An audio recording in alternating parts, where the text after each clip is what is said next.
یەکێتی و ڕێکخراوبوونی زیاتری خەڵکی کوردستان مەرجی سەرکەوتنە. خەڵکی کوردستان لە بارودۆخێکی هەستیار و مێژووی چارەنووسازدان. لە مێژووی ئەم 100 ساڵی دوایدا خەڵکی کوردستان لە ئێران هیچ کاتێک یەکێتی، هاوپشتی، وشیاری و ڕێکخراوبوونی خەڵک لە وەها ئاستێکی بەرز و ستایش ئامێز نەبووە. 43 ساڵ خەباتی خەڵکی کوردستان لە دژی ڕژیمی کۆنەپەرستی ئیسلامی ئێران گەشەی کۆمەڵایەتی، شکڵگرتنی نەسڵگەلی نوێ کە خاوەنی زانست، خوێنەواری، ئەزموون و ڕێکخراوبوونێکی زیاترن، خەڵک و ئەحزابی کوردستانی لە نەخشەی سیاسی ئێران ناوچەکە و دنیادا کردووەتە هێزێکی بەتوانە بۆ دەستەبەرکردنی ئازادی، دادپەروەری، یەکسانی و پێشکەوتنخوازی. لە بەرنامەی دوێنێ تەلەڤیزیۆنی کۆمەڵەدا و لە بەشی یەکەمی ئەم وتارەدا باسمان لە پێویستی و هەنووکەی بوونی دفاع لە خەڵکی کوردستان لەلایەن خەڵک، ناوەند، ڕێکخراو، ئەحزاب و کەسایەتی ئێرانیەکانەوە کرد.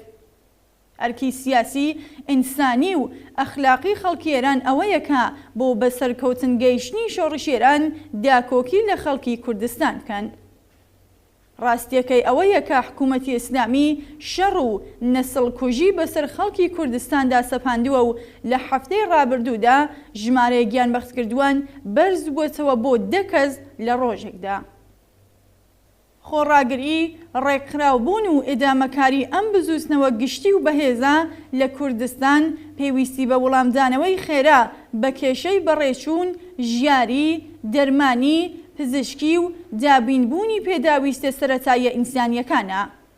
بازارەکان لە مانگرتنی بەردەوامدان و ئەو ئیمکاناتە کەمەکاریەش کە بوو بەرەو ڕووی ئاستەنگی جددی بووەتەوە و لەگەڵ لە بینچوونی دەرفەتەکاریەکان دەستەویەخە بووینەوە. دابینکردنی مەسکەن، خۆراک، دەرمان و باقی ئیمکاناتی ژیان لەم وەرزە سارد و زستانیەدا بووەتە کێشەیەکی جددی و هەڕەشەیەک بۆ سەر درێژەدان بە ژیان. وێڕای ئەم بارودۆخە دژوارە برینداربوونی بە هەزاران کەس و بەندکرانی چەندین هەزار زیندانی سیاسی نوێ گوشارێکی زۆر قورسە بۆ سەرژیانی بەشێک لە خەڵکی بێبەش و هەژار. لەلایەکی دیکەوە کۆمەڵ و خەڵکی کوردستان ئیمکاناتی زۆربەرینیان لە نێوخۆی کوردستان و لە ئاستی ئێران و لە گۆشە و کەناری دنیادا هەیە. چالاکردنەوەی هەموو ئەم ئیمکاناتە لە خێراترین زمانی ممکندا نەتەنیا پابەندیەکی ئینسانی و ئەخلاقی بەڵکو نیازێکی هەنووکەیی و گارانتیکەری بەردەوامبوونی خەباتە.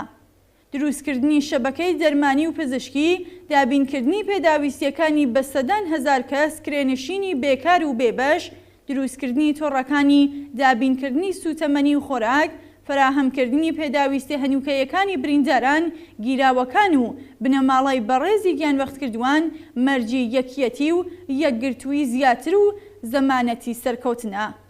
پێویستە لە دابەشکاریەکی گونجاودا ئەنێرژی و ئەزموونی مەوجودی هەڵسوڕاوان و تێکۆشەران بۆ پێکێنان و هدایەتکردنی وەڵامدانەوە بەم پێداویستیانە و زەرورەتە ئینسانی و سیاسیەکان تەرخان بکەین. ئەزموونی مێژووی لە ئاستی ناوچەکە و دنیادا دەری خستوونەوە کە تەنیا ئەو بزوتنەوانە دەتوانن بگەنە سەرکەوتن کە پشت ئەستورن بە توانایی و ئیمکاناتی خۆیان. کۆمەڵگا و خەڵکی کوردستان خاوەنی ئیمکانات و زەرفیەتێکی گەورەن و چالاکردنەوەی ئەم توانایی و وزەیە لە خزمەت بە پێداویستی هەنووکەیەکانی بزوتنەوەکە ئێمە دەباتە پێگەیەکی گونجاوترەوە.